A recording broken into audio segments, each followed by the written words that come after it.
welcome everyone to my talk on persistence, hard work, and dedication to keep you going. I hope this presentation gives you some insight into how you can overcome some limitations and boundaries that you face when you start out in technology. I'll just talk a little bit about myself first as an introduction.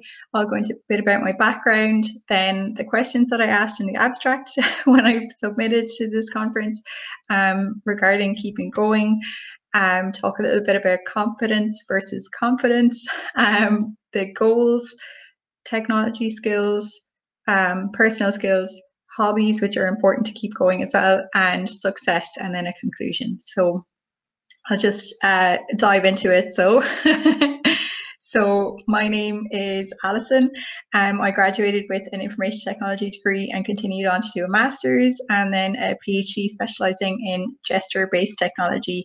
That's me there, my graduation. It was after a couple of years of doing a lot of research and enjoying myself doing the research as well. So that's when I started my degree in 2002. So it wasn't here or yesterday. It wasn't here yesterday. So it was a little bit of time since then, and I want to share some insights into what would have probably helped me when I was starting out, as well as some research-based stuff. And feel free as well, I leave some contact information at the end of the presentation as well, so that you can contact me if you want some of the research involved with this as well, because this isn't part of my PhD, but I did read a lot about the research involved from other researchers that also helped me when I was going through a lot of working in technology and also studying in technology and things like that as well. So as I said, I started my degree in 2002.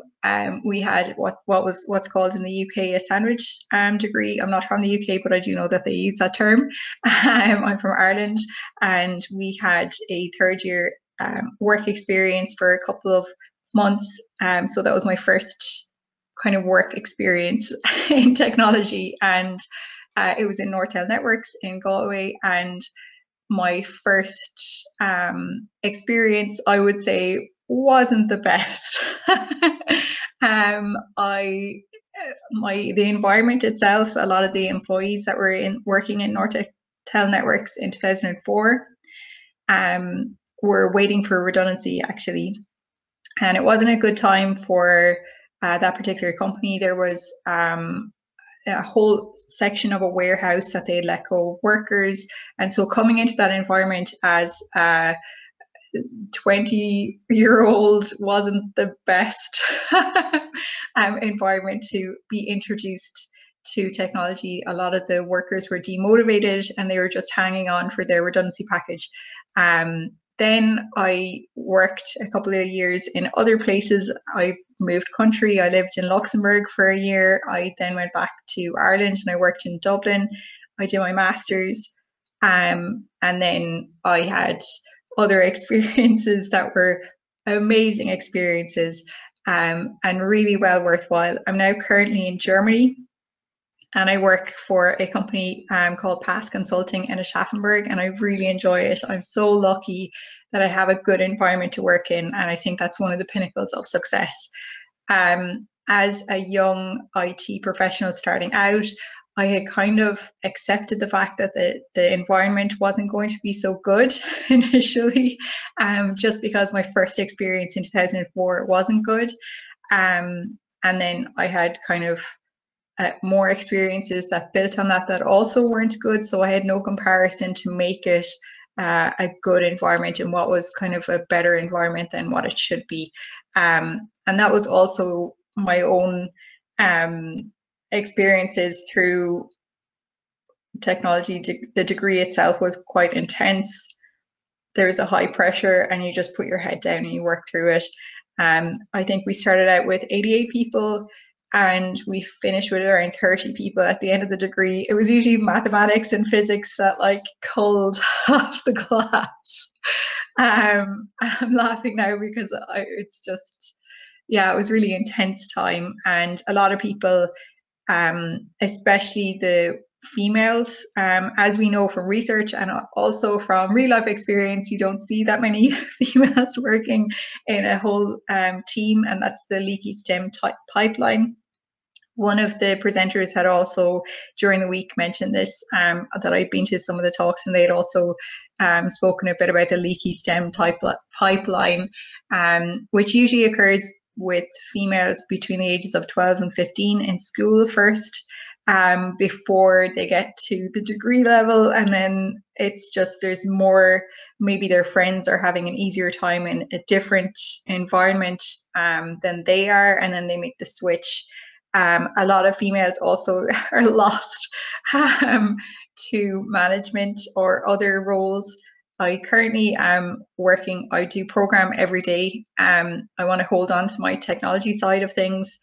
I really enjoy that side of things. I can present, and I now value a lot of my education that I've had, because we also did a course on professional skills in our degree program that everyone had to do. And that taught me a lot of the skills involved in presenting, which leads me to today that I can present and I'm okay with presenting. But if you're coming from a place where you're a little bit shy or not confident, then it can also impede your progress, which I'll come to in a little bit as we go through the slides. So that's a little bit about my background. Then the questions that I posed for this presentation then were to do with what keeps us in technology when our environment is not as fulfilling as we would have hoped. So I can tell you from my own personal experience that the environment at the beginning wasn't as good. I've had a couple of bumps along the way. I've fought through and thought mentally that I was going to be able to sustain working in an environment that was pretty much toxic. But that actually seeps into you eventually, and it doesn't, you lose sleep, you start getting sick, and eventually there's some sort of a burnout that happens as well, which we want to avoid. And we want a good environment, a happy environment, one that's creative. One of the talks as well this week, I want to tie in with those as well, because they're really good talks, mentioned that a psychologically safe environment is a necessity for creativity. It's from a study I think Google did. I can, if anyone needs to the reference or anything, I can link after this. But she was really really useful in tying in with this, because it is true. Once you start losing your psychological well-being, then you need to leave that environment and get a job somewhere else. When I was in that period of time throughout my working life, I had bought books on toxic environments, I had bought audiobooks, and I had bought everything to try and counteract that. And you just keep fighting, and then eventually you're just exhausted. So what keeps us in technology then? Because it does make us feel as though maybe we're not the right fit. And one of the other things that happens, especially with females, is that we internalize that we're the problem and not outside, when it could just be a change in environment. And then we reset and go to a different environment, and it's a lot freer, better, more creative, more energetic, and you get back into your flow of things again, and you can program and be yourself. That is one of the questions. So one of the main answers then is trying to find your way and your path within that environment. And I'm going to try and answer it throughout this presentation as well. So the other question is, why stay in an industry that can be harsh and you can be ill-treated? Then why not? Why not stay in an industry that you love? I grew up with, my sister had she worked in Dell Computers in Limerick in Ireland. I was really lucky because we had a remanufactured computer that she took home, and I was on it immediately. They were like, how does she know how to work all this stuff? I was also the computer mentor in school. I was really into technology and really fascinated by it. And then of course I did the degree, but that all along the way you have imposter syndrome, or you might have environmental impacts that you never really thought were a bigger factor until you get put into that environment and other people are, you know, driving ahead, or they're saying, oh, can I help you? And blah, blah, you seem to be short, and you're like, I'm the one who got the first class in the class. But they still have you question your capabilities or your competence as well. So the environment can really impact, and not feeling welcome as well in that environment can also really impact why you'd stay in technology. So one of the key factors, and it was actually mentioned in another talk as well, is this confidence versus competence. So we already know from research that men, when they talk, they overestimate their competence, but women can underestimate their competence. And then they come across as not being so confident, and this impacts their abilities to keep going in technology. How do we address that? We address that by writing out our goals. It's such a fundamental thing. These are the soft skills that I underestimated and underappreciated when I started in technology. I thought that I could just get, like, basically collect degrees and they would be my armor, and I could go through and nobody would question my capabilities because I had all of these achievements built up in the background. And why would I be questioned then? I've already proven myself. And that feeling of almost not being good enough and having an environment where they question you being good enough on a daily basis or even an hourly basis, or if you're on Slack, it could be like, it's not good enough, or then it's a case of you need to drive your own car, you need to drive your own ship. And one of these skills is writing down your goals. Most people in life do not write out their goals. So where do you see yourself? And be vocal about it. It's okay for me to sit here and say, I am going to have a side business. I have set up a side business. I can publish books. I have a YouTube channel. I can do all these things. Before writing out any of my goals, I had thought about it, but if you don't write them down, you're not reminded of them daily to take action. And that will lead me to my next point. I see here as well that it's partially cut out. So let me just put it down here. So even if it seems impossible now, and communicate that you want to that, it doesn't matter if they change in a year. So in a year's time, if you don't want to do your academic performance award in 2020, or your leadership excellence award in 2021, or your academic distinction in 2022, as the examples show here, it doesn't matter. You write down your goals that you feel are good today. And this is what will keep you going, because this is that part of the persistence. And the hard work comes. So the hard work is, the solution is always within ourselves. It is time now to look and find your beliefs regarding your own skills and confidence. If you want to feel empowered, empower others. This is one of the key things to build a team, to make a good sense of where you are within technology. Sometimes that team does not mean the people you work with. It might mean a team of people outside of work, and that's where you're going to build your community. So there's a saying at the moment there, empowered women empower women. So you can do this and then build a community outside of work. So your main focus isn't then on the environment if the environment isn't working out very well for you, and you can still collect the experience and have the community and the team spirit as well, and also gain your skills. If you want to feel confident, do something outside of the workplace, like I said, to engage more in those aspects that are creative.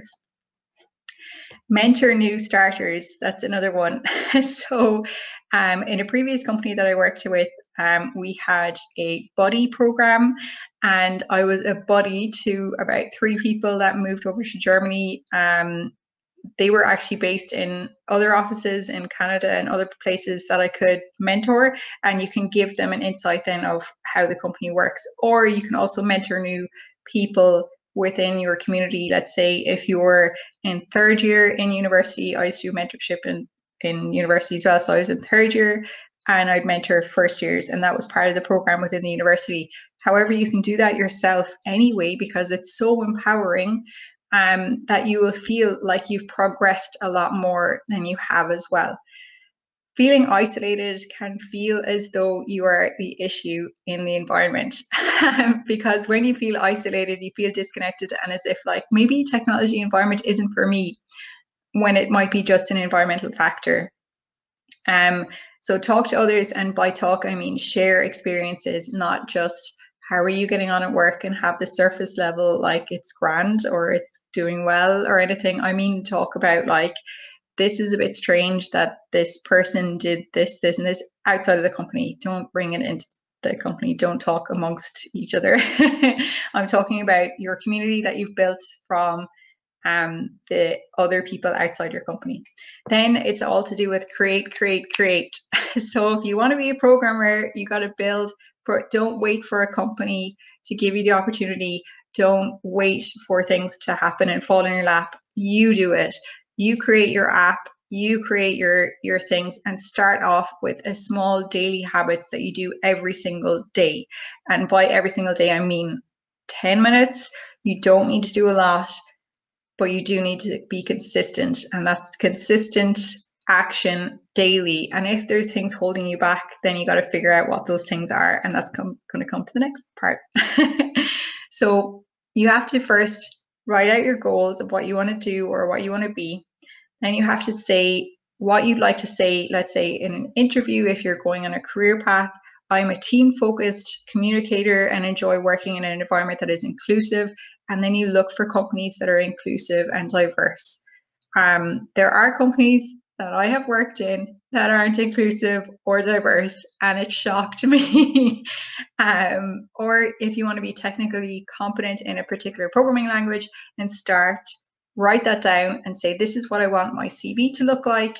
This is what I'm going to do every single day to get to what it looks like on my CV, so I can be confident, because we want the confidence in order to keep going in this environment. Or and also it will ripple across. It will also impact your environment across everybody, all of the females that are in technology as well, and they'll also want to stay if more women stay too, because there is a problem with people leaving. So we want them to stay. Or you could have also, I've been known to for organizing team events, and you can also have additional skills that are part and parcel of technical skills as well, because a good organizer in a technology team is essential. So all of those build into it. Personal skills then. Here's how to solve it. I only have 3 minutes left, so I'm going to have to fly through it. So write down your thoughts about your view as if you want to be a programmer, or if you want to do certain other jobs like be a web developer or anything like that. Write out your thoughts about it, because they're the things that are going to hold you back. They're the things that I'd suggest you take a photo of this and do this as an exercise, because they're the things that you'll find where your negative thoughts are. You highlight those and you choose other ones, and you ask why. You can ask, do a question of 7 whys, like, why do I think that I can't be a good programmer? Why do I think that? What? And you keep going until you drill down what your fears are, and then you choose them. Other tips then to keep going in are always keep your hobbies. You persist through with your hobbies. Building a community and communication, as well as your connections outside of work, will all tie into keeping you persistent, hard work, and your dedication as well. Without those, it's hard to envision success. Another thing is what does success mean to you? So what does it look like? Are you running your own company? Are you working for a company? Are you working in a team? Is that team inclusive and diverse? Is that company empowered? What does that company look like? What are the values of the company? What are the work ethics? Do they work hard, play hard? Are they like, I worked in a company where we had to get up at 5 a.m. to work with Japan, and then in the evening times I was working with Canada. These are the things that you have to look at and see and envision yourself. Are you working in a city? Are you working in a smaller company? Are you working in a startup? All of these things will build into your success. What are you doing daily? What are your habits? And lastly, so I'm going to conclude here because of 1 minute left. Persistence, hard work, and determination as well as dedication will all build into your success in your career. The main things are being aware of your habits and your thoughts, and writing out what your thoughts are when it comes to who I'm going to be as a programmer, who I'm going to be as a web developer, or you pick your thing. For me, it's programming. So I give that example. I'm working in a German company, so I want to be able to speak German. So now I've got another goal of, and I can vision myself speaking more German in work and things like that as well. I also use a 21-day challenge, which I actually published a print book only 2 weeks ago, I think, because I was using it so often since last year, where you can write out your 21-day challenges, but that's another thing. Then I've my contact information. You can also contact me on Java with Ali, the YouTube channel.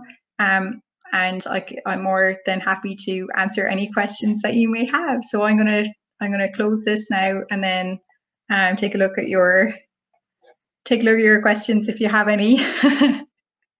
Just started doing this to reflect on my thoughts on a skill level, to look back and see how far. Yeah, it's really important. There's another part. There's another exercise you can do as well. And I do it when I start a new job. And that's the things I've learned today journal. So I have a Google Doc. I open it up and I just write out things I've learned today. And then when, like, all of a sudden you start like putting in some stuff, you don't have to dedicate so much time, but just leave it open all day. And you just throw in like, oh, I didn't know this, or you might take a screenshot of something, or it depends on the security level of the company as well to do with Google Docs, but a document is useful, and reflecting back on how far you've come is so important. Thanks, Laura. So Carolina Griffin said, thank you. Look, how's the writing too? Yeah, it's so important to write down all your goals and steps necessary to achieve those.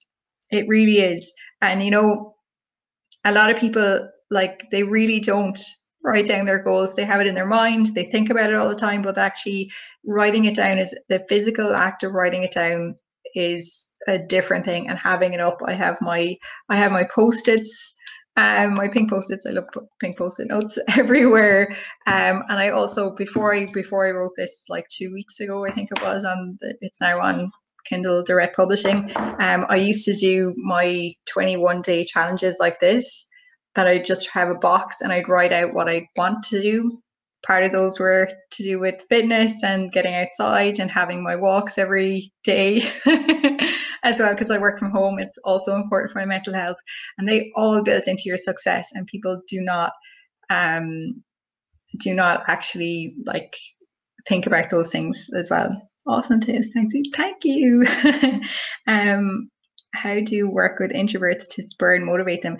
That's a really good question. Introverts can, basically, it's more thinking time needed. So when you present some information to an introvert, then walk away. Let them digest it for a bit. It's usually to do with overwhelm as well. So you don't want to overwhelm people. If you notice, there's some communication strategies that you can use when you work with introverts. Certainly I've worked with a lot of introverts, and people that won't talk, maybe they might say 10 words in a whole day. I've worked with people like that as well.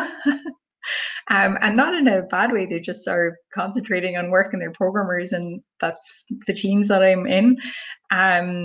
But yeah, usually you can find a connection on the things outside of work. So I used to set up I'm a Star Trek fan. I used to set up a Star Trek evening for just Star Trek Discovery evening when I was working at a different company, and the person that I'm referring to actually came along as well, and everyone was so surprised. But he actually really likes Star Trek as well, and finding those connections really matter a lot in building a good team that you work with as well.